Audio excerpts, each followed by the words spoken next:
화제의 사건과 사회 현안을 인물을 통해 조명하는 시간 피플입니다. 청소년 마약 사범이 급증하고 있습니다. 최근 5년 새 6배나 증가했다고 하는데요. 정부와 수사 당국은 물론 지자체에서도 마약 사범의 저연령화를 막기 위해 고심하고 있습니다. 이번 주 피플에서는 청소년들의 마약 접촉 루트와 처벌 수위, 재활 과정의 문제점에 대해 조명합니다. 조나리 기자가 법무법인 태하의 최희준 변호사를 만났습니다.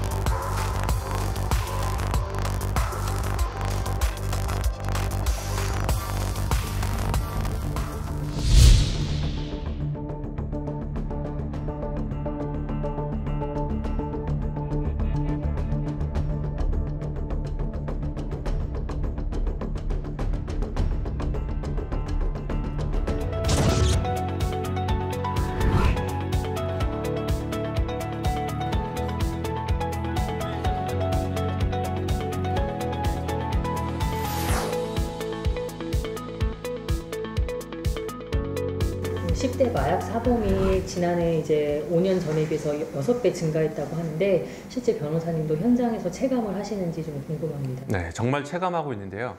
제가 마약 사건을 해온 지 거진 한 10년 정도가 되어가요. 근데 초창기 때만 하더라도 대부분의 의뢰인들이, 다시 얘기해서 마약 사범들이 50대나 60대가 주축이었었거든요. 근데 그 연령대가 점점 젊어지기 시작하더니 최근에 한 3, 4년 정도 전부터는 저희의 주요 의뢰인이 10대, 20대 라고 봐도 무방할 정도로 10대와 20대의 이 젊은 마약 사범들이 증가하고 있습니다. 마약이 어떤 루트를 통해 청소년들에게 접근을 하는 건가요? 온라인을 통해서 대부분 거래를 하게 되는데요. 이제 예전 같은 경우에는 마약을 구하기 힘들었었던 게 마약을 파는 지인이 있지 않으면 사실 마약을 구하고 싶어도 구할 데가 없었어요.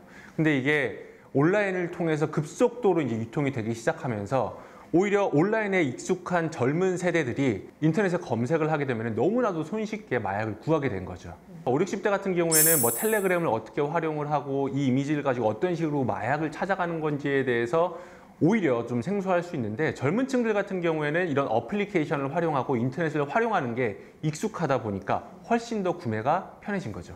청소년을 대상으로 한 마약 경제 수법과 청소년들이 주로 접하는 마약 종류에 대해서 설명 부탁드립니다. 이제 마약이 예전에는 대부분은 필로폰이었어요.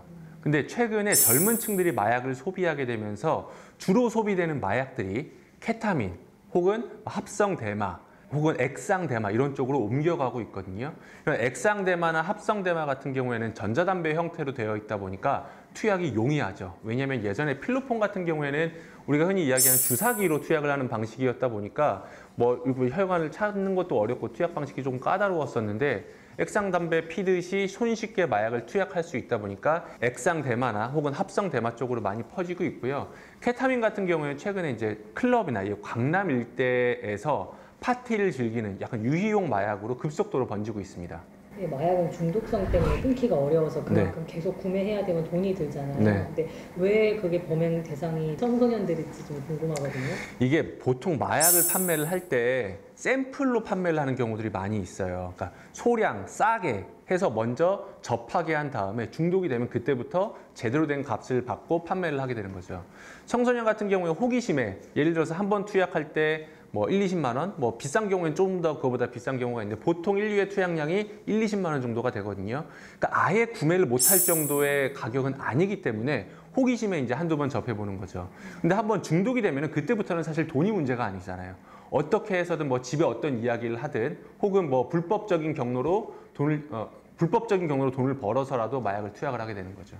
청소년 중독자들의 일상과 치료 과정들, 그리고 가족들도 이제 결국엔 알게 되잖아요. 단약을 하기 위해서 나름대로 노력을 해요. 특히나 부모님들 같은 경우에 자기 자식이 술, 담배도 아니라 마약에 손을 댔다라는 거에 대해서 큰 충격을 받고 어떻게든 이거를 이제 선도하려고 열심히 노력은 하시거든요. 하지만 지금 사회적으로 이거를 제대로 치료할 수 있을 만한 기관이나 시설이나 어떤 제도가 저는 부족하다고 생각을 합니다.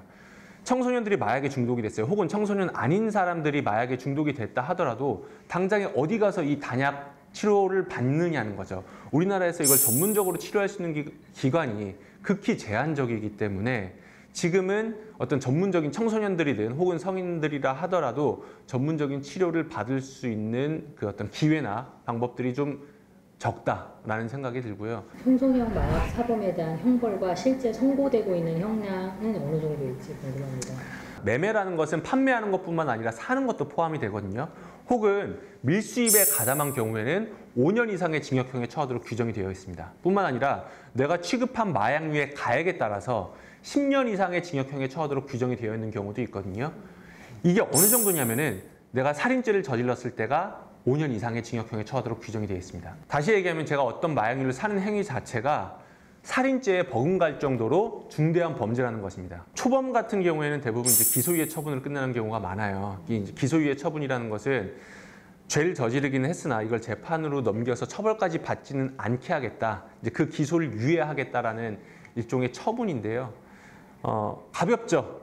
형사처벌 전력으로 남지도 않고 흔히 이야기하는 정가로 남지 않기 때문에 처벌 수위가 어떻게 보면은 조금은 약하다고 할 수 있어요. 10대 마약 범죄 중에서 또 많은 것 중에 하나가 뭐냐면은 유학생들이에요.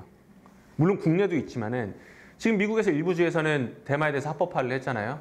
그러니까 유학 생활을 하면서 그런 마약류를 서스럼없이 접하게 되고 방학 때 한국에 돌아오면서 그 마약을 들고 오는 거예요. 근데 이거 마약류 밀수입이거든요. 5년 이상의 징역형에 처해질 수 있어요. 그리고 이런 밀수입 범죄 같은 경우에는 선처가 없거든요. 실제 변호사님이 담당하신 사건 중에 유독 기억이 남거나 안타까우셨던 사건이 있을까요? 이제 단순 투약자들 같은 경우에는 물론 사회적 법익을 침해하는 범죄이기는 하지만 일종의 본인도 저는 피해자라고 생각을 해요. 본인의 잘못된 판단 하에 마약이라는 것에 중독이 되어서 정신과 몸이 정말 철저하게 망가지게 되거든요. 수사를 받는 과정에서 또 마약을 하게 되고 형사처벌을 받고 그 과정에서 또 마약을 하게 되고 이런 악순환이 계속되다 보니까 극단적인 선택을 하는 경우들이 종종 있습니다. 형사처벌이 뒤따르다 보니까 그 압박을 이기지 못하고 극단적인 선택을 하게 되는 거죠. 그런 사건들이 적지 않게 일어납니다.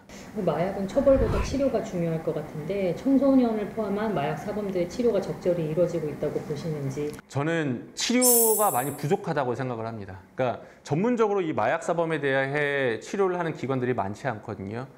그나마 수도권에서 대표적인 기관이 인천의 참사랑병원이에요. 그러면 서울에 거주하는 사람들도 단약 치료를 하기 위해서는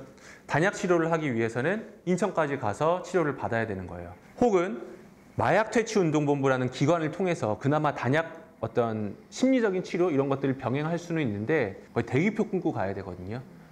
그러다 보니까 정말 치료가 필요한 친구들이 제때 치료를 받지 못하는 경우들이 많죠. 그리고 또 여기가 이렇게 밀리는 이유가 뭐냐면은 거기서 내가 어떤 치료를 받았다, 어떤 상담 치료를 받았다, 여기에 어떤 걸 기부를 했다라는 것들이 양형자료로 많이 쓰여요. 그러니까 마약 사건에 연루된 피의자들은 다 거기 가서 치료를 받는 거예요. 그러니까 정말 본인이 필요해서 치료를 받는 사람들도 있지만 양형을 위해서 치료를 받으려는 사람들도 있고 그러다 보니까 이 사람들 때문에 너무 수요가 많아서 정말 이제 치료가 필요한 사람들한테 그 기회가 돌아가지 못한다는 부분이 상당히 아쉬운 것 같습니다. 청소년 사범의 치료는 어떤 점이 좀 성인과는 달라야 할지 좀 궁금합니다. 청소년 같은 경우에는 저는 이제 개인적으로 그런 생각을 해요. 이 친구들은 아직은 중독이 아니라고 생각을 해요. 대부분의 친구들이 호기심 때문에 하는 경우들이 많거든요. 단약 치료도 물론 중요하기는 하지만은 그 전에 선제적으로 마약의 어떤 위험성에 대해서 경각심을 좀 키울 필요가 있다라고 생각을 합니다. 예전에는 중고등학생이 술을 마시고 담배를 피는 게 어떻게 보면 좀 멋있어 보인다라고 생각을 하는 사람들도 있었어요. 그래서 이제 그걸 하는 친구들이 많이 있었거든요. 지금은 술, 담배는 뭐 그렇게 여겨지지도 않고 마약이 약간 그런 거예요. 언론의 책임도 크다고 보거든요. 언론에서 늘 나오는 게 마약으로 인해서 어떤 비극이 벌어졌다가 아니에요. 어떤 연예인이 마약을 했다. 마약을 하는 사람들이 뭐 이런 식으로 호화 생활을 하는 사람들이 마약을 했다. 이런 것들이 나오니까 젊은 층들이 봤을 때는 자기가 뭐 동경하는 어떤 대상이 마약이라는 것을 하는 거예요. 예를 들어서 실제 제가 하는 사건에서 이 친구가 마약을 했는데 LSD라는 마약을 했는데 이게 뭘로 널리 알려져 있냐면은 스티브 잡스가 자신의 어떤 창의력을 발현하기 위해서 예전에 이 마약을 투약한 것으로 알려져 있어요. 실제 미국에서도 약간 아티스트 생활을 하는 사람들이 그런 마약류를 많이 투약한다고 알려져 있어요. 멋있는 거예요. 내가 이 마약을 투약하면 내가 동경하던 이런 인물이 된다라고 생각을 하게 되는 거예요. 특히 이제 요새 많이 나오는 게 마약을 통해서 이런 어마어마한 돈을 벌게 됐다, 이런 뉴스들이 많이 나오거든요. 내가 마약 범죄에 가담을 하게 되면은 이런 어마어마한 돈을 벌 수 있지 않을까, 이런 생각들을 많이 하게 된단 말이에요. 그래서 일어나는 마약 사건 사고, 유명인들의 사건 사고보다는 마약으로 인해서 발생하는 정말 비극적인 일들, 이런 일들이 좀 많이 다뤄졌으면 좋겠고, 교육에도 그런 부분들이 좀 적극적으로 활용이 됐으면 좋겠습니다.